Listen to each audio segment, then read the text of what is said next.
Erotic thrillers emerged as a distinct genre in the 1980s, bolstered by the popular success of Fatal Attraction in 1987 and continuing into the early 1990s with such box office smashes as Basic Instinct, Single White Female, and Indecent Proposal, to name just a few. According to British film studies professor Linda Ruth Williams, erotic thrillers are noirish stories of sexual intrigue incorporating some form of criminality or duplicity, often as the flimsy framework for on-screen soft-core sex. Nina K. Martin, Associate Professor of Film Studies at Connecticut College, defined erotic thrillers as such. The predominating syntax that shapes these films combines romanticized erotic appeal with a dangerous thriller narrative, a pleasure-danger principle. The early 90s brought a Lolita aspect to three such erotic thrillers by casting some of the hottest teenage stars in Hollywood for the starring roles in 1990's Lisa, 1992's Poison Ivy, and 1993's The Crush. Being a preteen myself at the time, these films were my favorite and provided the steamy suspense I very much craved in stylish young adult books and films of that time.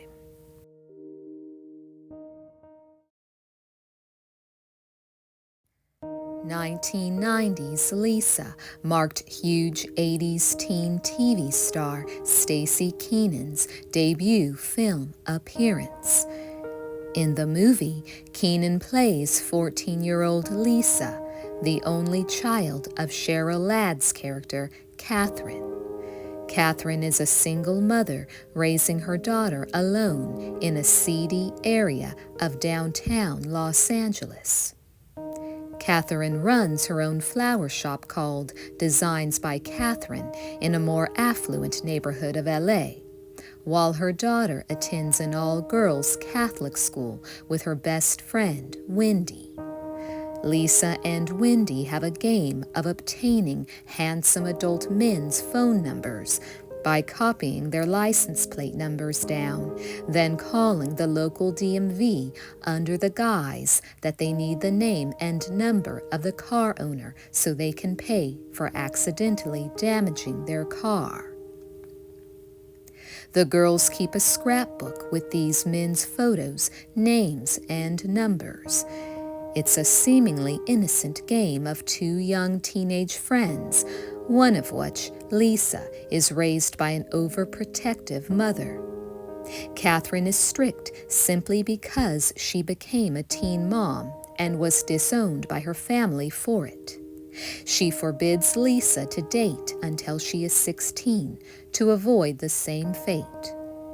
Lisa feels her mother is unreasonable, especially when everyone else, including her best friend Wendy, are already starting to date. Wendy remarking, "If you have to wait till you're 16 to date, everyone's going to think you're weird," doesn't help either. One night, while running out to fetch some groceries for her mother, Lisa accidentally runs into a dashing stranger and immediately falls in love, jotting down his license plate as he drives away. Thus begins trouble for the mother-daughter duo as Lisa unknowingly begins a cat-and-mouse game with an adult man named Richard, who looks more like a supermodel than a serial killer. Handsome Richard was loosely based on another Handsome Richard serial killer, Richard Ramirez. But whereas Ramirez was titled Night Stalker, Lisa's Richard was dubbed the Candlelight Killer, which was also an alternate title for the film.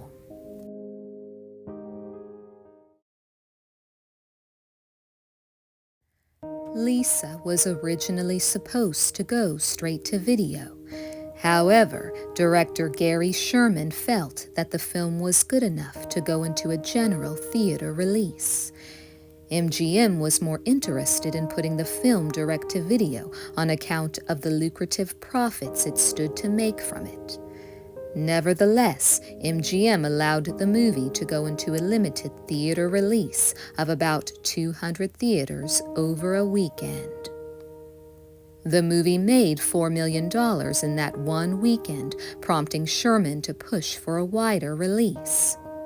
However, MGM eventually declined and put the movie straight to video and on HBO, from which they made a substantial amount of money.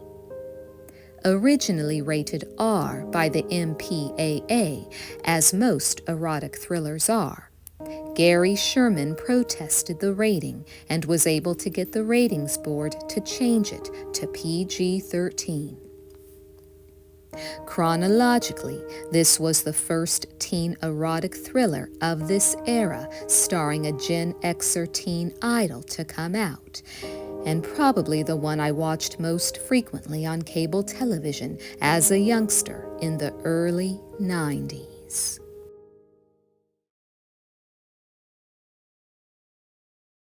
The next film in this trio of lethal Lolitas was 1992's Poison Ivy, starring a by then seasoned teen thespian, Drew Barrymore.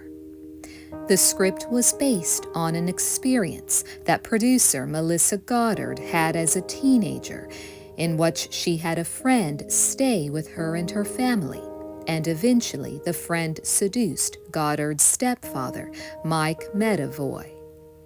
The film was greenlit because New Line wanted a teenage fatal attraction. Drew Barrymore was cast as the manipulative femme fatale around the same time she had gained public notoriety as a mess of a former child star.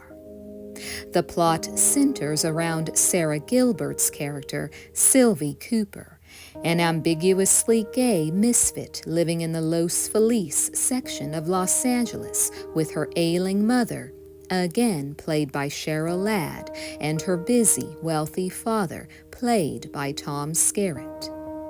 Sylvie, mainly referred to as Coop throughout the film, is immediately enamored by the presence of a new girl at school, whose real name we never learn, but who very quickly becomes dubbed Ivy by Coop because of an ivy-covered cross tattoo that she sports on her voluptuous thigh. Ivy quickly becomes the cool best friend Coop so desperately desires in her life, even giving Sarah Gilbert her first lesbian kiss. Of that now iconic sapphic scene, Gilbert has stated, "My first girl kiss was with Drew. I'm not one to kiss and tell, but I have to say, now I'm going to blush. Drew was the coolest person that I ever met, and that's what happened." Barrymore later recalled that they started practicing in the trailer, which was kind of fun. Gilbert joked, "We had to practice, right? It was really just us doing research." Cooper's happiness is short-lived, however, when it becomes apparent that Ivy's behavior is becoming more and more erratic, and Ivy won't be satisfied until she's the main queen bee of the household.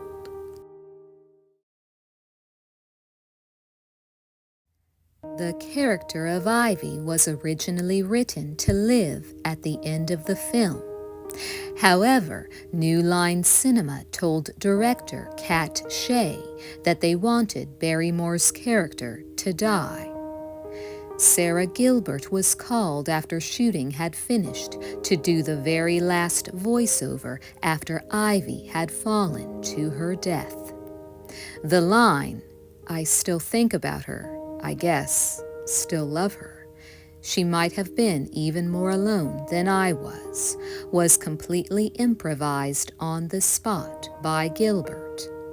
The crew didn't like the line. However, director Kat Shea insisted that it's what the character of Sylvie would have said. Shot in 35 days, Poison Ivy was a box office flop. But like Lisa before it, the film started thriving and finding a following of its own on video and HBO, where it ended up making lots of money for the studio and spawned 3 sequels. 1996's Lily, starring TV vixen Alyssa Milano. 1997's The New Seduction with Jamie Presley, and 2008's The Secret Society. Creator Kat Shea doesn't like the sequels, calling them exploitative, and says her first film, which first captivated me on HBO in the early 90s, was supposed to be a standalone story.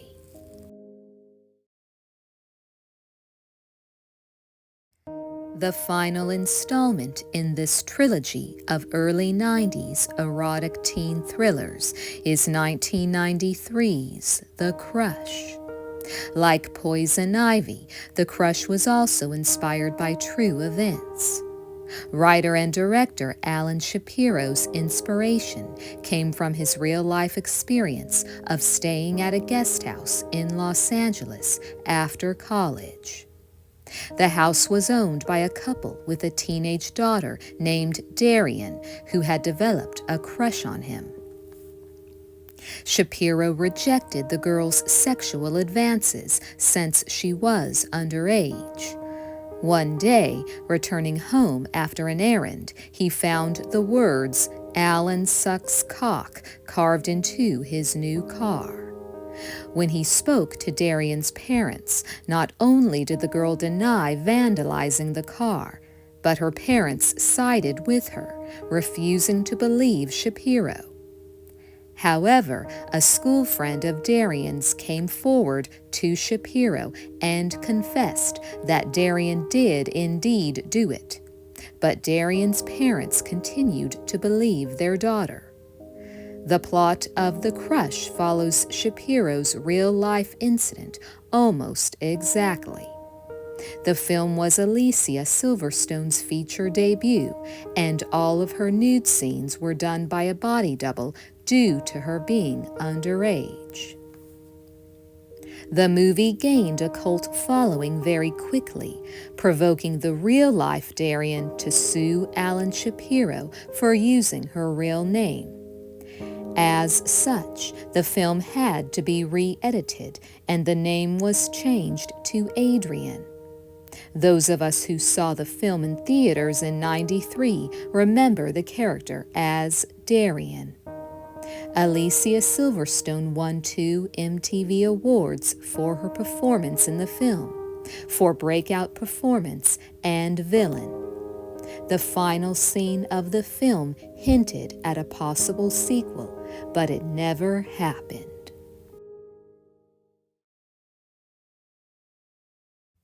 So, tell me, viewers, did you also have a fondness for these lethal Lolitas back in the early 90s?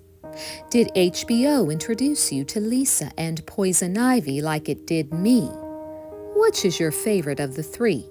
Please comment down below.